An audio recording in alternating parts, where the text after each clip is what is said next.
ഒരിക്കൽ കൂടി ഡെലീഷ്യസ് റെസിപ്പീസിലേക്ക് സ്വാഗതം. ഇന്ന് നമുക്കൊരു ജിഞ്ചർ ചട്നി തയ്യാറാക്കാം. ഇതിനെ അല്ലം പച്ചടി എന്നും പറയാറുണ്ട്. ഇത് പെസറട്ടുവിൻ്റെ കൂടെയാണ് ഏറ്റവും നല്ലത്. ദോശയുടെ കൂടെയും ഇഡ്ഡലിയുടെ കൂടെയൊക്കെ കഴിക്കാൻ നല്ലത് തന്നെയാണ്. അപ്പോൾ നമുക്കിത് തയ്യാറാക്കി തുടങ്ങിയാലോ. ഒരു പാനിലേക്ക് 1 ടേബിൾ സ്പൂൺ എണ്ണ ഒഴിച്ചു കൊടുക്കാം. എണ്ണ നന്നായിട്ടൊന്ന് ചൂടായി വരുമ്പോൾ ഇതിലേക്ക് 1 ടേബിൾ സ്പൂൺ കടലപ്പരിപ്പാണ് ഞാൻ ചേർക്കുന്നത്. ഈ ചനാദാലിൻ്റെ കൂടെ തന്നെ നമുക്ക് 1 ടേബിൾ സ്പൂൺ ഉഴുന്ന് പരിപ്പും കൂടി ചേർത്ത് കൊടുക്കാം. ഇത് നന്നായിട്ട് ഒന്ന് മിക്സ് ചെയ്തെടുക്കാം. ഇതിന് നന്നായിട്ടൊന്ന് മൂപ്പിച്ചെടുക്കണം. ഇതിൻ്റെ കളറ് മാറുന്നതിന് മുമ്പായിട്ട് തന്നെ ഇതിലേക്ക് ഞാൻ കുറച്ച് വറ്റൽമുളകും ഇഞ്ചിയും കൂടി ചേർക്കുന്നുണ്ട്. വളരെ പെട്ടെന്ന് തയ്യാറാക്കാൻ പറ്റുന്ന നല്ലൊരു ചട്നിയാണിത്.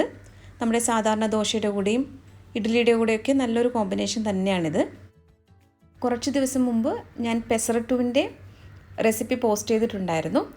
അപ്പോൾ ആ ചെറുപയർ ദോശയുടെ കൂടെയാണ് ഈ ഒരു ചട്നി ഏറ്റവും നല്ലൊരു കോമ്പിനേഷൻ. അപ്പോൾ ആ വീഡിയോ കണ്ടിട്ടില്ലാത്തവർ അതൊന്ന് കാണുക, ട്രൈ ചെയ്ത് നോക്കാൻ മറക്കരുത്. ഞാനിപ്പോൾ ഇതിലേക്ക് 6 വറ്റൽമുളകും 1/4 കപ്പ് ഇഞ്ചി ചെറുതായിട്ട് അരിഞ്ഞതുമാണ് ചേർത്തിട്ടുള്ളത്. ഇനി ഇത് നന്നായിട്ടൊന്ന് വഴറ്റിയെടുക്കാം. ചെറിയ തീയിൽ തന്നെ വെച്ചിട്ടാണ് ഇത് വഴറ്റിയെടുക്കുന്നത്. ഇതിപ്പോൾ നന്നായിട്ടൊന്ന് മൂത്ത് വന്നിട്ടുണ്ട്. ഇനി ഇതിലേക്ക് ഞാൻ കുറച്ച് പുളിയും കൂടി ചേർക്കുകയാണ്. പുളി കൂടി ചേർത്തിട്ട് നല്ലതുപോലെ ഇതൊന്ന് മിക്സ് ചെയ്തെടുക്കാം. ഒരല്പസമയം കൂടി ഒന്ന് നന്നായിട്ട് ഇതൊന്ന് ഇളക്കി കൊടുക്കാം. അതിനുശേഷം നമുക്ക് ഇത് ഫ്ലെയിം ഓഫ് ചെയ്തിട്ട് ഇത് കുറച്ച് സമയം ഒന്ന് മാറ്റി വയ്ക്കണം. ഞാനിപ്പോൾ ഫ്ലെയിം ഓഫ് ചെയ്തിട്ടുണ്ട്. ഇത് നല്ലതുപോലെ തണുത്തിട്ടുണ്ട്. ഇനി നമുക്കിതൊരു മിക്സിയുടെ ഏറ്റവും ചെറിയ ജാറിലേക്ക് മാറ്റാം. ഇനി ഇതിലേക്ക് 1 ടേബിൾ സ്പൂൺ നിറയെ ശർക്കര ചേർക്കുന്നുണ്ട്. കുറച്ച് ഉപ്പും കൂടി ചേർക്കാം. എന്നിട്ട് ഒട്ടും തന്നെ വെള്ളം ചേർക്കാതെ ഇതൊന്ന് അരച്ചെടുത്തിട്ട് വരാം. ഇതിപ്പോൾ നല്ലതുപോലെ ഒന്ന് അരച്ചെടുത്തിട്ടുണ്ട്. ഇനി ഇതിലേക്ക് നമുക്ക് കുറച്ച് വെള്ളം ഒഴിച്ചിട്ട് വേണം ഇനിയൊന്ന് അരച്ചെടുക്കാനായിട്ട്. ഇപ്പോൾ നമ്മുടെ ചട്നി ഇവിടെ റെഡി ആയിട്ടുണ്ട്. ഇനി ഇതിലേക്കൊന്ന് കടുക് താളിച്ച് ചേർക്കാനുണ്ട്. 2 ടീസ്പൂൺ എണ്ണ ചൂടായി വന്നപ്പോൾ അതിലേക്ക് കുറച്ച് കടുക് ചേർത്ത് കൊടുക്കാം.